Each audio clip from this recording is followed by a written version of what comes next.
All right, everybody. Hey, welcome to the Education of a Weaponized Man podcast. It's Thursday night, so I'm joined tonight with Coach Dustin, Coach Brad. Welcome, gentlemen. And here's what we're going to do. We're going to cut right to the chase. We're going to jump to our intro. I'll be back in 60 seconds. But before I do that, here's what we're going to talk about. We're going to talk about how to create your John Wick moment. Stick with us. Many people understand that they can at any time become the target of a violent criminal assault. These same people know that they have a life, family, and property worth defending. Criminals understand that violence is its own language. Violence is not the sport of competition. Violence is not the art of fighting. Violence is about one thing: destruction. There are those who believe that violence, even in self-defense, is morally wrong. Then there are good people like you who know that defending yourself, family, and others, as well as your property, is not only a personal right, but a duty within a civilized society. Understand, violent assaults are won before they occur. People who learn strategy survive. People who do not will not. For those brave people who believe life is precious and worth defending, Welcome to the Education of a Weaponized Man podcast. All right, everybody. Okay, let's hit it tonight. Your John Wick moment. Okay. Now, I'm gonna just let me just clear our names off here for a second. I'm gonna just read it out like a script a little bit. Right now, I'm not actually quoting. Well, I am kind of loosely quoting the John Wick movie, and we're gonna talk about this in a second. But what are we talking about when I say creating your John Wick moment? All right. Well, the John Wick moment is the dream fucking outcome. Right? Meaning what? I mean, the dream outcome. Why do you weaponize? Why do you train? Because this is what you want. You want to create your John Wick moment. So let me break this down for a second. I'm just going to do a narrative as if there's a couple criminals talking. Okay, so criminal number one says, what did I fucking do, man? What happened? And criminal number two says, it's not what you fucking did. It's who you did it to. Right? And criminal one says what? Who? Some fucking nobody? Right? I'm just going to pause here for a second, because if we just look at this in the context of life, you know, I'm going to speak for all of us right here, but listen, I'm not a professional fighter. I'm not the greatest athlete in the world. I'm not the toughest guy in the fucking world. I'm not the smartest guy in the world. I'm not the dumbest guy in the world. Like, if I just labeled myself, and I'm not being negative, but I'm just the average guy. You guys are just the average guy. And what do I mean by that? I mean, we're living life, right? We're married, we got kids. I want to provide a good life for my family. I want to just live my life. This is what most good people are. We're just trying to live our lives and enjoy our fucking lives. I love life. Right? You know, every day is like, I feel I'm blessed. And I know you guys feel the same way. So here's what I'm talking about. Criminal number one, right? What the fuck did you do? Because these criminals are talking. Why? Because they went out and targeted somebody just like us. An average Joe, a family man. Somebody that works their ass off every single day. That's the target. So these criminals are talking. The guy says, you know, what the fuck did you do, man? Like, what happened? And the guy says, you know, it's not what you fucking did. It's who you did it to. And then they answer, and this is very important. The guy said, what, some fucking nobody? This is who violent criminals want to target. They want to target fucking nobodies. Right? My instructor used to say to me all the time, the paper boy doesn't ring your doorbell and ask you to step outside. Right? And that means what? People don't attack, assault people that they go, there's no way this guy's going to kill me. Right? The paper boy doesn't ring your doorbell and ask you to step outside. So the optics for the criminal is to target some fucking nobody. But that's where the conversation gets interesting, right? What the fuck did I do? What did I do?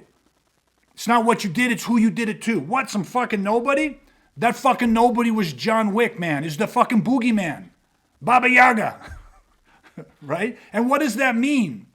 That's what the dream outcome is for everybody that trains with this, is you want to be able to create your John Wick moment. So that the criminal that targets you, who looks at you, the optics of what he sees is he thinks he's targeted a fucking nobody. What, some fucking nobody? But then he figures something out. It's not some nobody. You know, you turn out to be, you are the person that, you are the protector, you're weaponized. You create your John Wick moment, man. You turn out to be the fucking boogeyman. The fucking Baba Yaga, right? And who's, and it's like, no, the people that are weaponized aren't the boogeyman. It's who you send to kill the boogeyman. Like, I love that analogy within that show because to me, that's one of the most powerful moments.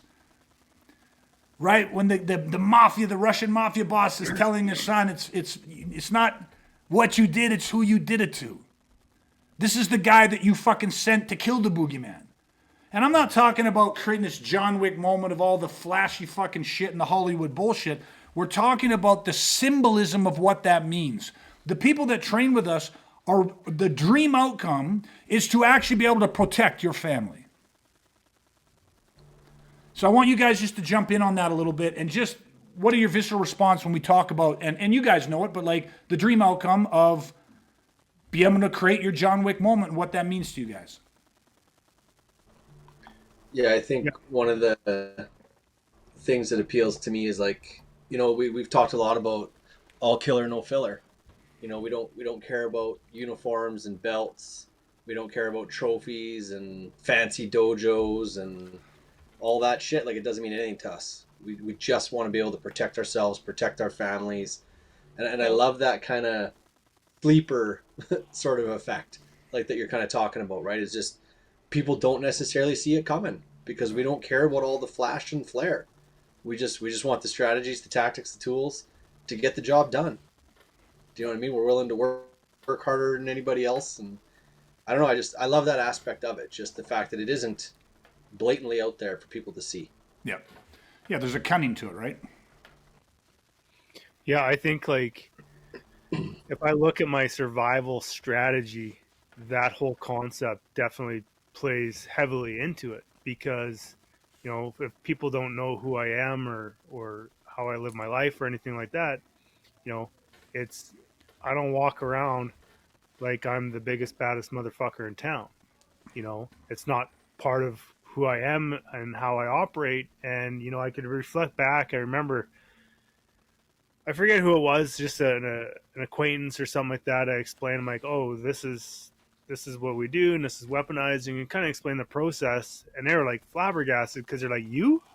Like, I would have never in a million years thought that this was something that you were into. And I was always kind of took a little bit of pride in that fact because I'm just like, perfect, excellent. Like I'm thankful and grateful that you don't think that is who I am, because it makes what I do even that much fucking more powerful because like it's unexpected. And, like I like playing into that. And again, like I use that strategy quite a bit, and like it's, I love it. I think it's awesome. Yeah. I'll throw in an analogy. Oh, sorry. Go, Dustin. I was just going to say, like, I love that too. And I love that that's something I think we all have in common, and something that sets us apart is most people who train to fight in traditional martial arts or sport, competitive sport, combat, whatever, arts, if they were told that, oh, fuck, that'd be right to the ego. They'd be so offended and angry. And it's like the flip. It's like, oh, yeah, no, that's awesome. Yeah. That plays right into my hand. That plays right into my strategies. Perfect. Yeah. Thank you. Yeah. Right? I love that. Yeah. The story I was going to tell was when I was younger. I mean, like, obviously I grew up in the 80s. So the later 80s, the mid 80s, when I got my driver's license and started to drive, I remember my friend's dad was, fairly well off, and he had a brand new, like GT8, I mean, this thing was hopped up. This thing was like wicked fast car, like just super awesome. And I remember one night he lent it to us and we're out cruising around and stuff like that. And, you used to be able to go either on Jasper Ave or White Ave and stuff, but, you'd have all these kind of classic cars, different types of cars, but out cruising. And, you'd go green light to green light, like a few blocks, and you'd race, just kind of see. And I mean, this GTA was lighting everybody up, right? And then I remember towards the end of the night, and this old piece of shit Ford Mustang 2 version, like 1984. Like these things were the ugliest fucking cars ever. And this thing had rust-full. You could see through it. Like I swear to God, I could see the passenger's foot touching the ground. Does this thing even have fucking floorboards?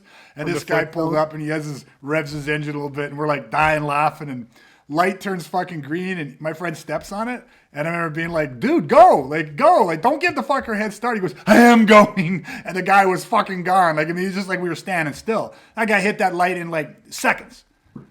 And I remember just being, what the fuck? And that was my first introduction to a sleeper car. You know what I mean? And then, of course, everyone pulls over and they're popping hoods and stuff. And I remember looking at what this guy had under the hood, and it was unbelievable, but I'd never experienced that before. And, from that moment, I was like, that's the coolest shit in the world. Like, you look like nothing, but yet you're everything. And everything meaning, like in our context, it's like, you don't have to, again, Paul used to tell me all the time, man, like, there's many times where he was in violent situations and they had to use their training and skill. And he'd always say, that guy in this instance, that guy was probably, it could have been a way better fighter than I was, but I was never going to stick around long enough to find out. And that doesn't mean he just ran. That means that, the strategy, tactics, and tools allowed him to ambush the guy, blitz the guy, and then get the fuck out of there. When you're facing imminent grievous bodily harm or death, you don't wait around for the fight to start. Like you don't line up, square up, and say, okay, let's see who the better man is. Fuck that shit. And it's a sleeper thing, right? Where that's the beauty of this stuff. And so what I'm going to do is this, because there's a number of different elements that go into creating your John Wick moment. And I'm not going to talk specifically about the training methodology because that's going to be a little bit more intricate and take more time. But what I am going to do is there is a key set of ingredients that help people identify if this is for them, in the sense that, like, what is your dream outcome? Is it really just to protect your family and be that kind of sleeper guy that understands violence, speaks the language? Again, you're in a foreign country. You look like a foreigner. They're talking about you right in front of you, but they figure you don't speak the language. But little do they know, you understand every fucking word that they're saying. There's an advantage to that. You don't have to be super fluent in it, but if you can understand what they're saying and get the gist of it, that's going to go a long way. And that's what we're talking about. So here's kind of the thing of it, right? One of the things is that most guys that are these that are primed for the John Wick type moment, that becomes their dream outcome, is they're individuals that are married and they have children. Okay, and that's just kind of one of the criteria. But here's the other side of it. They have never been in a fight, much less a violent fucking assault. Right? So you're married, you got kids, meaning what? You've got something to lose. Right? You got something that you care about. But you've never been in a fight, like a fight, never mind a fucking violent assault. So people are like, well, I have no experience. Okay, that's the type of people that need to learn how to create a John Wick moment, right? Because they're sure as fuck not going to create a Rocky Balboa moment. I don't care how many flights of stairs you run up to and how much steak you fucking punch in your kitchen. You're not going to create you're not going to become the heavyweight champion of the world. You're not going to fucking dazzle these violent criminals with your fighting prowess. Okay? Because you got no fucking experience.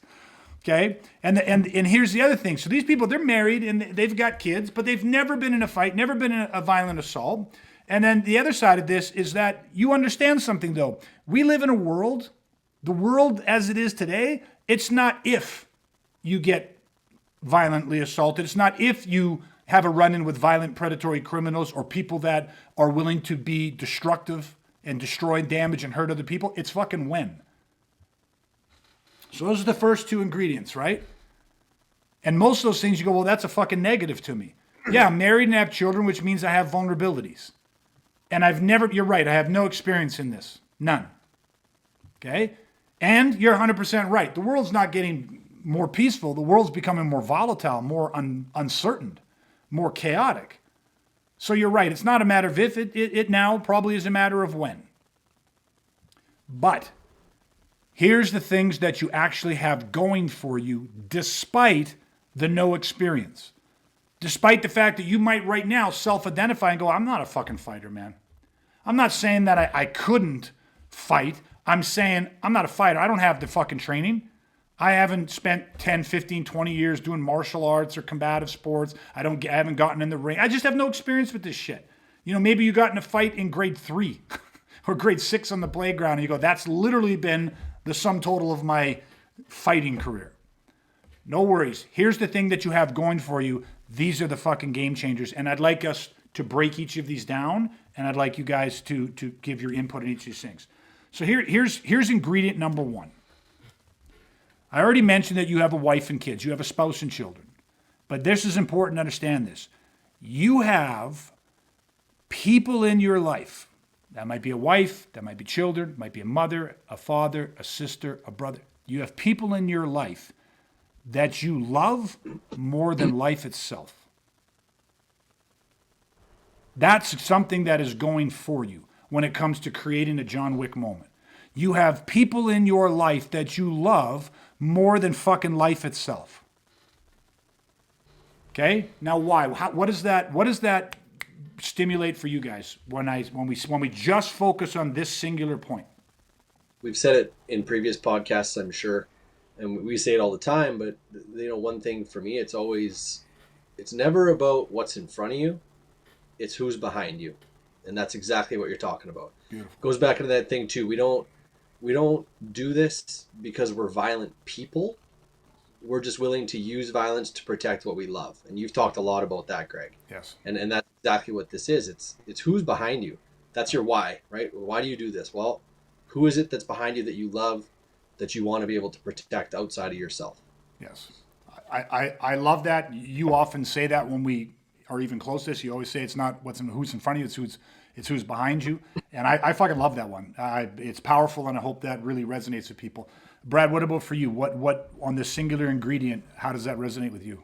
You know what? I don't think any of us are unique. Like the three of us up here, like we all have families. We're very common towards a lot of people, and like one of the things that I hear quite often when you talk about just that you got something that like you love more than fucking life itself. That's something that you could potentially lose. And when you bring that to the forefront in conversation with people, they're like, "Oh, but to defend my family, I'd fucking kill somebody." And it's like everybody has this idea of like, "Oh yeah, but to defend, like there's nothing that I wouldn't do. There's all like," and it's like, "Yeah, but like, what the fuck would you do?" It's like it's all fine and dandy to have this idea of who you would be to defend your family, but how? And I don't want to, like, I'm not talking about like tools or something specific, but like how the fuck, how are you going to do it? I don't know how, but I'll fucking do everything I can. And I'm like, that's a great quality. I'm not trying to smash that quality, but how? Like, you're facing violence, like, strategies, tactics, like for me, I think about that, and it's like, everybody has a plan until they hit with the truth. But when you're faced with violence, I'm like, how are you going to do it? Because you're thinking about it like, when do you think about, when have you planned and worked towards something that is going to allow you to do that and act upon that? Okay. So I would bring it back. The only other thing I would add to it, again, and I've talked about this in lots of stuff, but there's an analogy that we've all heard that says, I can run faster scared than you can mad. Yeah. Right? Everyone's heard that, right? I can run faster scared than you can fucking mad. Well, I can fight, quote unquote, fight a lot fucking harder from a place of love than you can from a place of hate. You know what I mean? Like, you have, criminals will see me out with my 2 younger daughters. Like, my kids are younger. They'll see me out and they could go, that's a vulnerability. That makes them fucking weak. But at the same time, I think every father, every husband, every mother, wife understands that, like, you also, there's a switch there. You know what I mean? And if you have someone that you love more than life itself, and you've acknowledged that, then I can fight a lot fucking harder from a place of fucking love than you can from a place of fucking hate and anger and destruction. And so part of you is this ingredient. You have to figure out that knowing that you have something in your life that you love more than life itself, that is a key and massive fucking ingredient to creating your John Wick moment. Right? So that's ingredient number 1. Conviction now, of that. What's that? Conviction of action. Yes, conviction of action. Now, the second ingredient is this. So, you've got a wife and kids that you love more than fucking life itself, or family, like a mother, whatever. You have people in your lives that you love more than life itself. And the second thing is this, and this is important, right? You work your fucking ass off every single day to provide a good life for that family. And now you know more than ever that you need to be able to protect that life. This is an important ingredient because we said it from the beginning. There are really good fucking people that love people in their, like, happy in their lives. They love more than life itself. And your whole world has been about providing. And I don't just mean financially. I mean, like, when your kids want you at their recital, when the kids need volunteers at school, you sacrifice time to provide the things that they need. These are good men. This is core family values, and you have been doing that your entire life to create something for yourself, for your children, to provide a good life. Because I mean, we've been sitting here talking how we're just average people. And so what are the goals and the dreams of the average man when it comes to the quality of life? What are we trying to do? We work our ass off every day so that our kids can have things, have opportunities that we never had. Yeah, we want them to grow up. We don't want them to be spoiled, and we don't want to have to. We're not trying to fucking bubble wrap the world for our kids. We're preparing our kids for the world.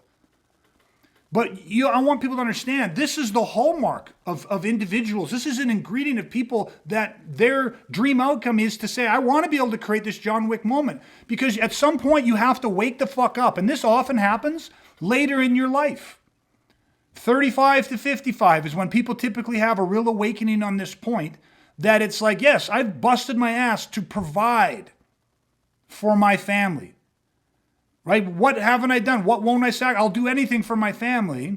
But you start to recognize that it's up to you to protect that fucking life. Mm-hmm. And those two things, when you have those ingredients, when those two things awaken in you and you become aware of them, those are two motivating, that's like, I call this motivational fuel. Those are two of the ingredients, two of the four ingredients that provide the motivational fuel that will allow you to create a John Wick moment. Only thing you need is what Brad talked about a little bit, is you just need to be given the how. That's the strategy and tactics. That's the easy part. And why this conversation is so important is because if you don't understand these core ingredients, us teaching you the how won't work anyway.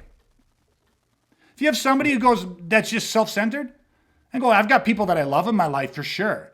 Do you love them more than fucking life itself?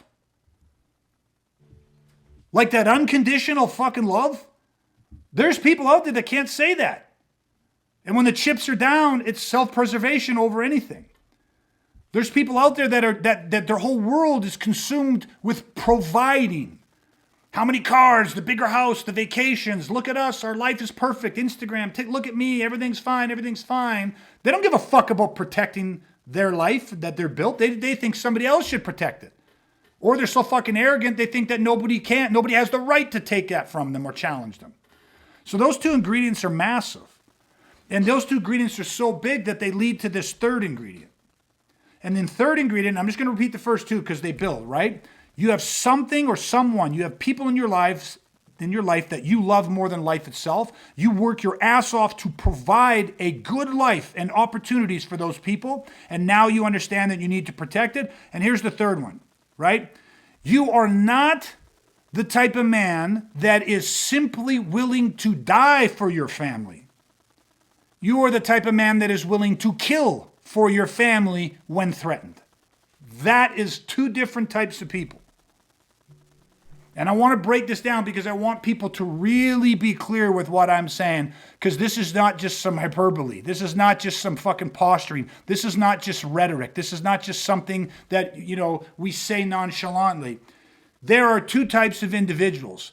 There are men out there and women that are willing to die for their family, and that's fucking honorable. But in a moment of crisis, when your loved ones are being threatened, they don't need a human sacrifice. What they need is somebody who loves them so fucking much, who has worked their ass off to provide the opportunities and understands that they need to protect that fucking life, that is willing to kill for them. Because I don't know about you, but I don't want some criminal piece of shit who leaves me no choice, who thinks he can decide whether I live and die. I don't want to just fucking sacrifice myself for my family. I want to kill that motherfucker so that I stay with my fucking family, so that I can continue to love them more than life itself, so that I can continue to provide and protect for them. That's the best thing for my family. That's the best scenario. Now, in the commission of being willing to take life, to preserve innocent life, I may die. But I'm not going out just by the sheer fact of I'm willing to die for my family. And I'm going to share an analogy. I'm not going to tell you. I'm going to tell you a story. But I want you guys to give me your feedback on this third point before I do it. Yeah, man, like, just hearing that now, not like it's the first time I've heard it, but like just the emotional connection to that perception and the shift of like what we've heard a lot of is like, oh, I'll die for my family, I'll die. Like that's things that people have said, and I know I've heard it lots before. But even just now having this conversation, I feel it in like I feel in my stomach, I like emotional, my man, like that's some power, it has some weight to it. And it's like to be thinking about what that means, not the act of like taking life to preserve life, but it's like, what does that mean, that level of conviction for, and I'm going to use Dustin's words, for the people behind you, right? Tying that and connecting those two things, for me, I'm just like, man, like that's fucking like so much emotional fuel behind that. And like, I just, man, it's just, you think about it and it coming from that place of love, like it's a very powerful analogy. And I think that, you know, when I'm thinking about that, that is answering and asking that question honestly, right? And what type of conviction and what type of identity and everything, I don't want to get into everything, but like, what is that bringing to the table for, to have that for my family, you know? Yeah, 100%. Dustin. Yeah, I mean, I for sure could echo exactly what Brad was saying, you know, because as you were just talking about, like Brad said, I've heard this before, but even in that moment as you're explaining it, like just right away, my mind just sort of zipped to my own house upstairs. And I just thought about it, like someone's in my house in the middle of the night, headed towards my kids' bedrooms. And it's just like, yeah, like how could you not? Like there is so much love there. Like there's no way I would not be willing to do that. You know what I mean? If you have to kill that person to protect what you love so much because they don't give you a choice, I mean, there is no hesitation. And the other thing that kind of hit me too is like, it's interesting because this is a concept that happens all the time on a national level, meaning we send out military all the time. Those people go out there and they're willing to kill for us, you know, any day, every day while they're serving our country. Thank God we have them. But you know what I mean? But that's exactly what this is. It's like they're going out there and doing it for people they don't even know, right? They don't know everybody in Canada. They don't know who they're protecting. And unfortunately, they don't get anywhere near the praise they deserve for doing it. And we're just like, bring that down to yourself to a personal level. Like, if they can do it for strangers, how can you not do it for something you love and hold so dear? Yeah. Do you know what I mean? So again, just echoing exactly what Brad said. It's just like, it just feels like such a natural no-brainer, just all based in love. Yeah. And I'm just going to, because you brought up the quote, so I just quickly typed it. I pulled it up so that I didn't butcher it, but we've all heard it. People sleep peacefully in their beds at night only because rough men stand ready to do violence on their behalf.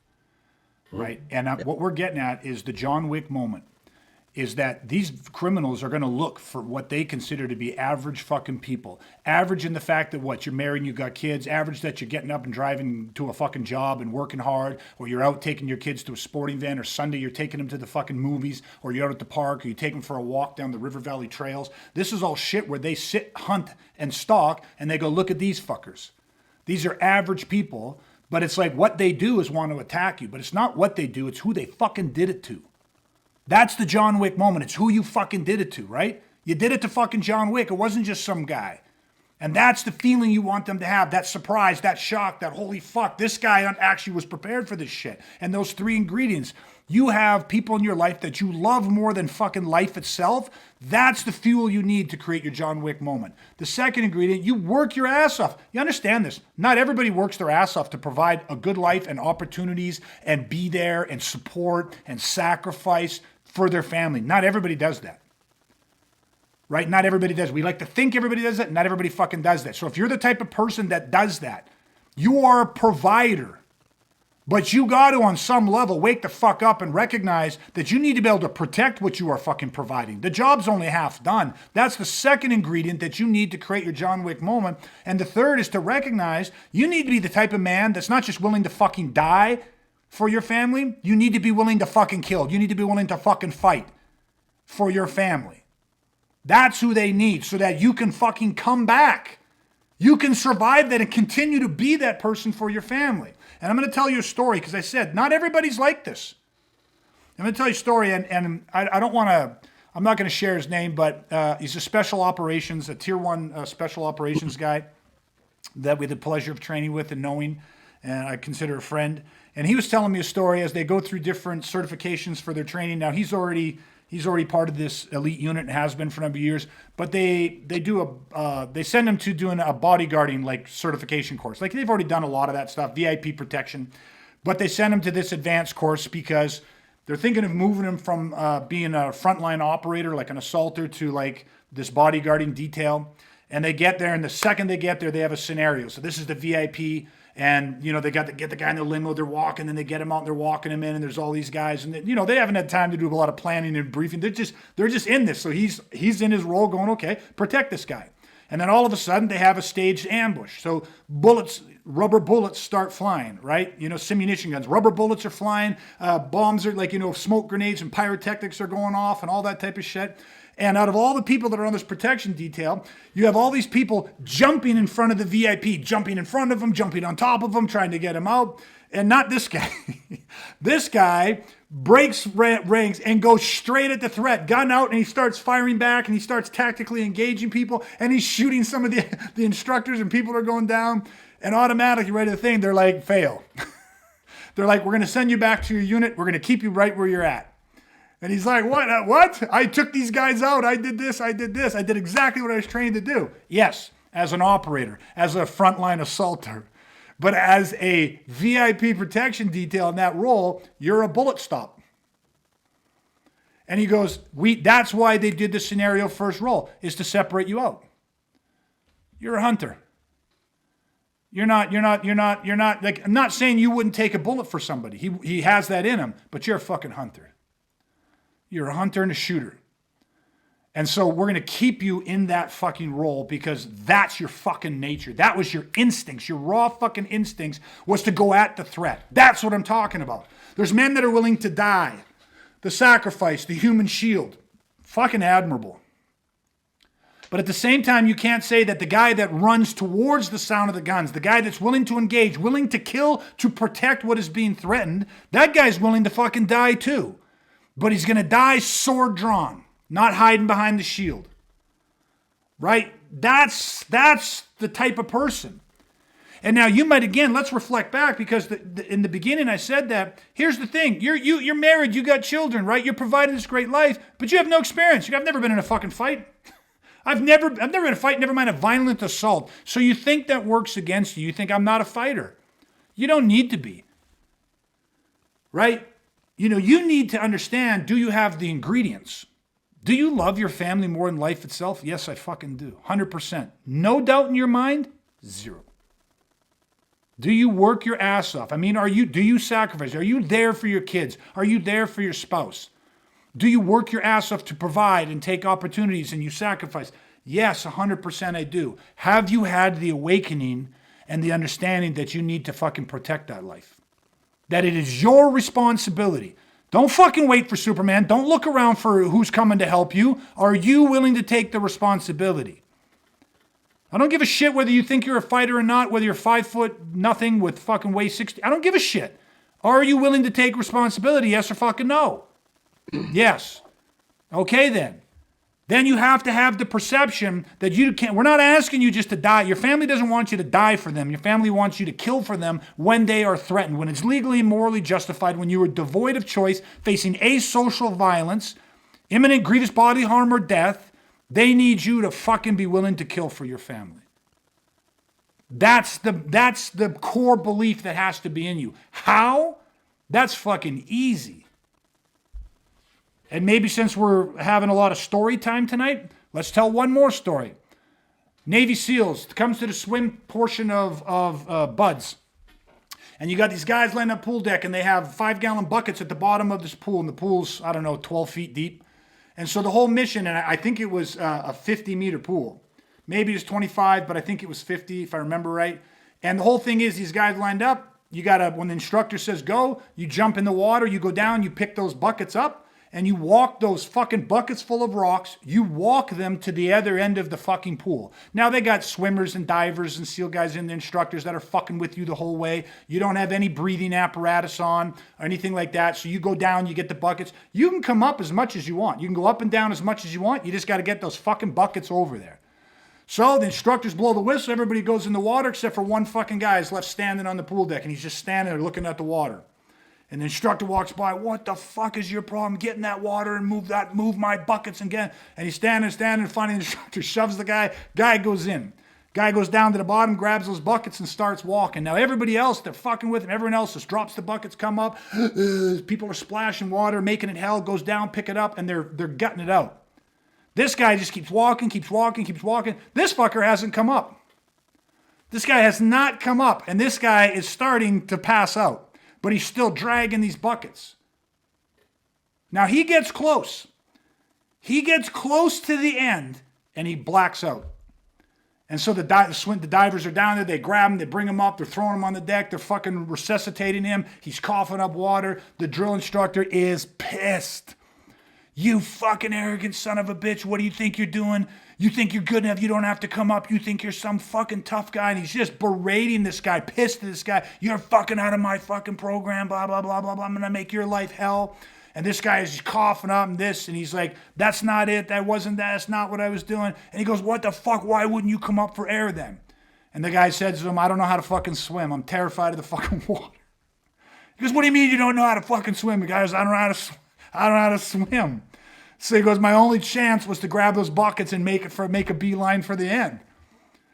And he goes, and the guy's like, stand there, get the fuck back up, get in line. So he thought he was going to be, kind of either life made hell or wrung out of the program. And at the end of it, the drill instructor walks up to him. The guy's like, basically like, am I fucking out of this thing? Did I fail this thing? Whatever. And he goes, nope. He goes, if you have that kind of fucking heart and determination in the face of your fear, I can fucking teach you how to swim. Swimming's the least of our fucking problems. You think I'm concerned with you teaching you how to swim? That's what we're looking for. Is willing, like he didn't just give up and quit and die there. He fucking jumped in the water, drew his fucking sword and fought every step of the fucking way despite the fear. You know what I mean? Buds and Hell Week and all that stuff is designed to test people, to reveal their character. You think breaking people down physically is hard? You can break people down in a very short period of time. You can push them. Even the most physically fit guy can be pushed beyond his physical limits. Then you find out what his character is. Everybody says, you find out what his mental toughness is. What you're really figuring out is his character. And so the reason I went into that long-ass story is because the whole concept of, love them more than life itself. You're obsessed with providing and creating opportunities, and now you recognize you need to protect. And you have to ask yourself, I'm just willing to die for them? Or is it I'm willing to kill for them? How powerful is that love? How much responsibility have you truly taken in terms of who's their protector? And when you figure that shit out, if you sit there and go, well, I have no experience. I'm not a fucking fighter. If you have these first 3 qualities that we've talked about, I can teach you how to fucking fight. I can teach you. That is the simplest fucking part, man. And that's why that story is such a great analogy or representation for what we're talking about. Because so many of our clients come to us and they are not the fighters. If they were a fighter, they'd go do MMA. Why? Because they want to fight. If they're big, strong, got the attributes, the athleticism that they want to fight and compete and all that shit, they go do MMA. They don't come to us. You know, like Trevor Hardy, right? You know, professional fighter always tells me, you get all the IT guys, right? You get all the IT nerds. And he goes, and the funniest thing is, I see these group of guys that you have, and they're all these IT nerd guys. And then anytime that I bring some of my pro fighters around or whatever, we get these guys together, your guys are moving better than a lot of our guys. And it's like, how the fuck did you do that? Because we have a different training methodology. And it's because of these first three ingredients that the training sticks. These are the core values that, you know what I mean? You can't teach, well, you can kind of teach it, but they need to have it. You can't teach someone to love somebody more than they love themselves. You know, they either have, it's in their nature to want to provide a good life and then fucking want to protect that, or it's not. And then it's either deep in their nature and part of their character to go, I'm not just going to fucking die for my family. I'm going to fucking fight for what I love. I'm going to fight for what I've built. That's different. And then there's one more ingredient. I think I'll jump in really Yes, quick, Greg. please. Because on that third one, I think, you know, just so people get it, like, you know, there could still be people being like, well, I don't know if I would kill. But I think sometimes too, they don't realize like it's in there. It just needs to be awoken. Mm-hmm. I mean, you know, awaken the protector within. It's called that for a reason, right? Sometimes I think that just needs to be woken up inside people. So I think it's important for people to realize that, because someone says, oh, I don't know if I could, but then you just paint a picture for them, you know, of some fucking piece of shit trying to rape your 13-year-old daughter. And you know what I mean? There's a fucking heavy pot or whatever on the nightstand. Like, would you pick that up and hit him over the head with it to stop that? That same person's like, of course I would. Exactly. It just needs to be woken up. Yes. Right. And you know, we're using the word kill without apology, because for a lot of people, that word alone, they have a completely wrong context for it. We're talking about killing when legally and morally justified, devoid of choice, for asocial violence, where imminent grievous bodily harm or death is reasonable for you to believe that is imminent. We're not talking about murdering innocent people. Mm-hmm. Those rough men who stand ready to do violence unto those that would hurt you in the middle of the night, they will kill when legally and morally justified, when left with no option, when devoid of choice. They will take life to preserve innocent life. And we don't have a problem with that, because there is a moral compass there. But one of them steps outside of that, comes off that wall and murders a man to get to that man's wife, or murders a man for something. That's a whole different thing. And so I want people to understand that that word cannot rattle you. But that word often has to be unpacked for you so that you can align it with your deepest core values. But again, it comes back to the two types of people, why these three ingredients are so important. And the fourth ingredient that I'm going to read out here, Dustin, you already kind of at the very beginning of this already alluded to a little bit, but this is very powerful, and I want to read it the way that we write it. The fourth is that you don't give a fucking shit about uniforms and belts, right? You don't give a fuck about referees and judges, style and competition, or any of the hundreds of other fucking filler that have nothing to do with violence. Right? You only care about being able to destroy anything or anyone that threatens your life or the life of your family. When legally and morally justified, you want to be able to destroy that. That's the John Wick moment. And people, I don't think we have to unpack this too much, but there is a lot of what we call, Dustin taught, filler. I don't give a shit about belts and fucking certificates and trophies and formalities and how to tie your belt and your gis and your fucking bowing in and out and off and on and off the mats and referees and point systems and all this fucking shit, because it has nothing to do with fucking violence. It kind of comes full circle for me just thinking about it real quick, where we talked earlier about having something to lose, right?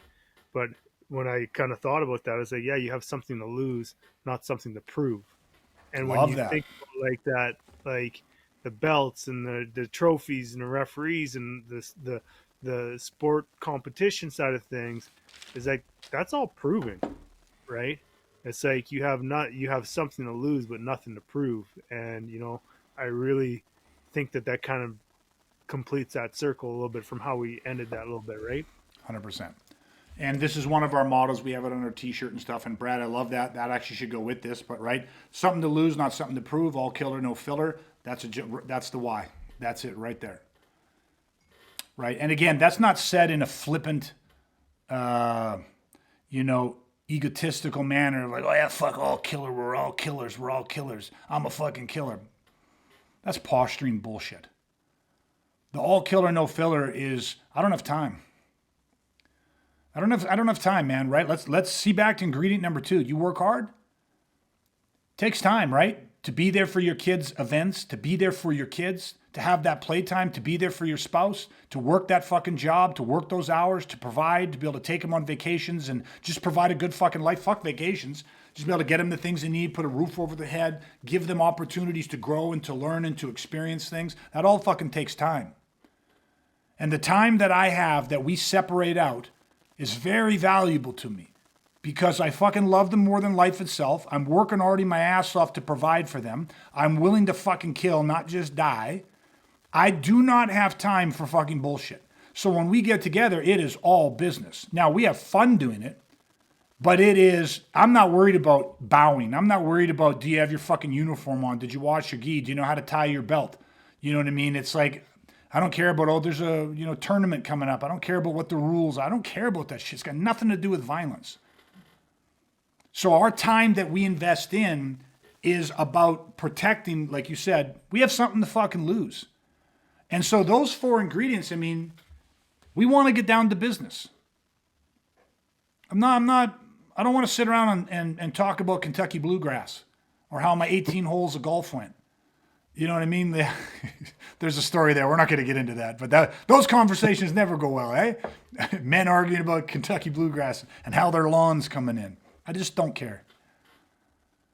I want to go deep in my life. I want to have deep, meaningful relationships. I want to go deep into the things that matter to me, and protecting my family matters to me. And so I love shit that is streamlined, and that's the weaponizing process. It's one of our big things. So...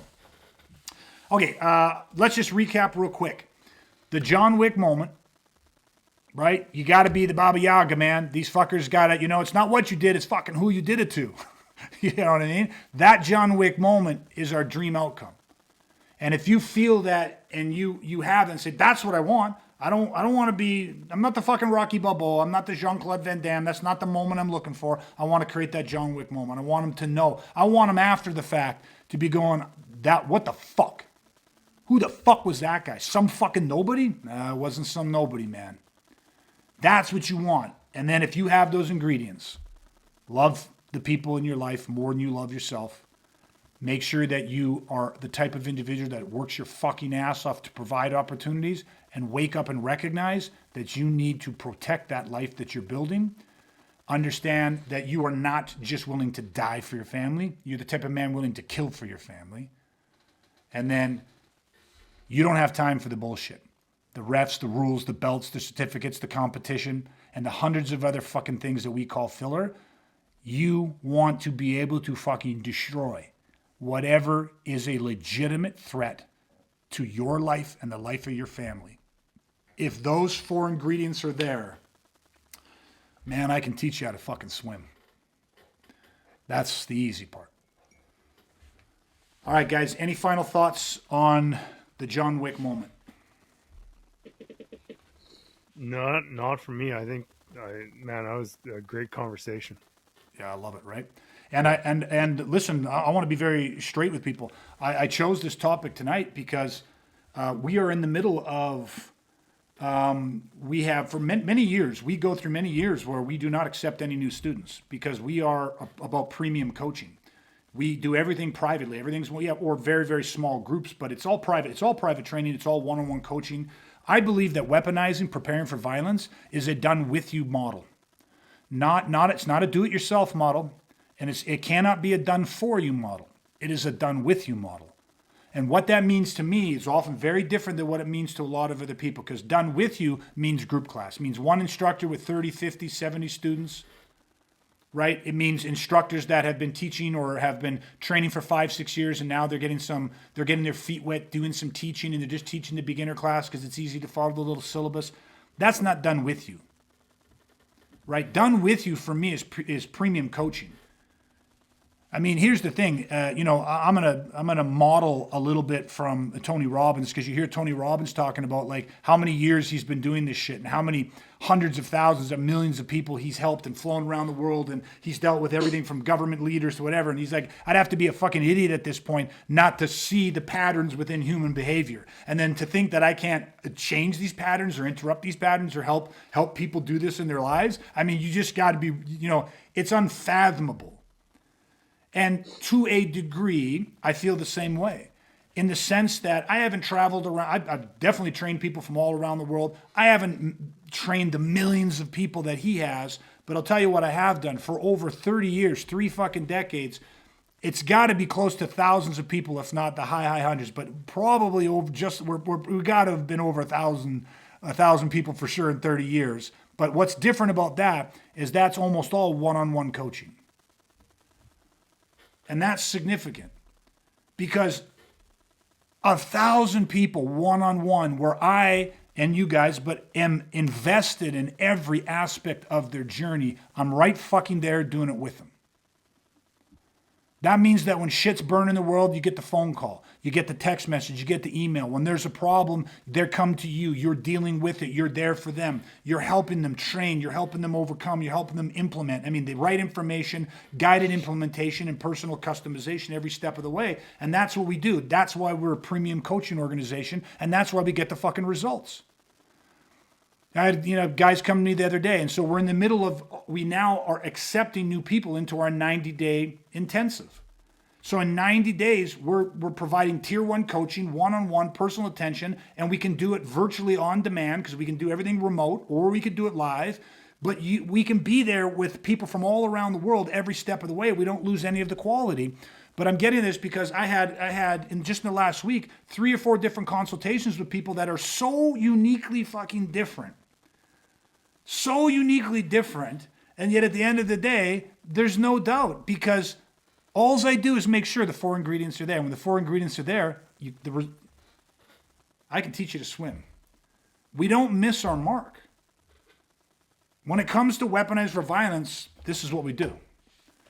And so this tonight John Wick moment was a very purposeful and hopefully clear conversation, so that people that are interested in what we do, if you want to know whether this will work for you, if you want to know whether this is something like that, can I fucking do this? Stop asking whether you're a fighter or not a fighter. Can you fight? Can't you fight? Do I have the attributes? That has nothing to do with it, man. We can teach you how to swim. It's ask yourself about these 4 ingredients. The three first for sure, but these 4 ingredients.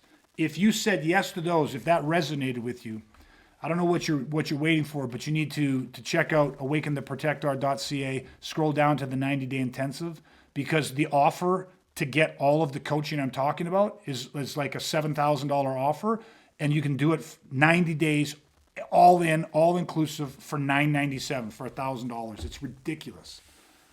And you're actually getting $2,000 worth of free training and equipment. It's insane. The deal's absolutely insane. We've never done anything like that. Why? Because I want to help more people create their John Wick moment. So that was, that's just trying to straight talk with people. That's why I did this tonight, because I'm going to use this podcast and tell people, like, it helps me weed people. Listen to this. If this resonates and you say yes to those 4 ingredients, then call me. Book a free consultation and we'll talk. Because the rest of it, I don't care where you're at. I don't care what your challenges are, what your limitations are. We can teach you how to swim. That part's easy. All right, gents. Thank you guys so much for your time. I appreciate it. Dustin, Brad, as always, guys, sharing your knowledge, sharing your insights. For everybody else that joined us tonight, thank you so much. We deeply appreciate you guys. Again, please do not forget, especially this episode, very important, share this episode with anybody that you think needs to hear this, will benefit from this. That's how we grow this. Share it, like it, comment, give us your feedback. Do not be afraid. Reach out, touch base with us. If you are interested at all, take the 90-day intensive. 3 months is going to pass. The next 90 days are going to pass. Whether you do this or you don't do this, but it's better when they fucking pass and you've done something to step into that role so that you can create the John Wick moment in your life. All right, everybody, that's it. Stay safe, stay weaponized. We're going to chat again soon, everybody. Hey, thanks so much for listening. And listen, if you found this content valuable, here's 3 different ways that I can help you weaponize for free. First, grab a free copy of my ebook, The Education of a Weaponized Man. To get your free copy today, head to ebook.awakentheprotectar.ca. Number 2, you can take a free workshop where you will discover the 10 insights violent criminals don't want you to know. To take this workshop, head to workshop.awakentheprotectar.ca. The third way is to head to my website and check out all of my freeline programs that cover everything from mindset to strategies. To check us out, go to awakentheprotectar.ca. And finally, leave a 5-star review so that we can reach more good people like you who are ready to weaponize and rise regardless.